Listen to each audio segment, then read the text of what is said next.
চামচি কিশমিশ, কিছুটা খোয়া ক্ষীর দেব। এটা আমি নাড়া দিয়ে একটা বাটিতে ঢেলে রাখবো।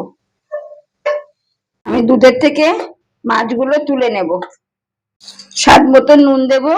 আমি 2 চামচি নুন দিলাম, 1 চামচি হলুদ দিলাম, 1 চামচি লঙ্কার গুঁড়ো, 1 চামচি গরম মশলা, 1 চামচি আদা, 1 চামচি কাজু বাদাম বাটা, 2টো কাঁচা লঙ্কা, 1 বাটি পেঁয়াজ, 1 চামচি চিনি, 100 গ্রাম টক দই।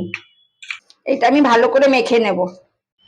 তেল গরম হয়ে গেছে, এবার আমি যে মাখিয়ে রেখেছিলাম সব আমি ঢেলে দেব। সামান্য জল দেব, দিয়ে আমি এটা চাপা ঢাকা দিয়ে দমে বসিয়ে দেব। ঢাকনা খুলবো আমি। কিশমিশ আর খোয়া ক্ষীরটা যে আমি ভেজে রেখেছিলাম সেটা দিয়ে দেব। হ্যাঁ বন্ধুরা, আমার রেডি হয়ে গেছে চিংড়ি মাছের দম কোপ্তা। আমি নামিয়ে নিচ্ছি।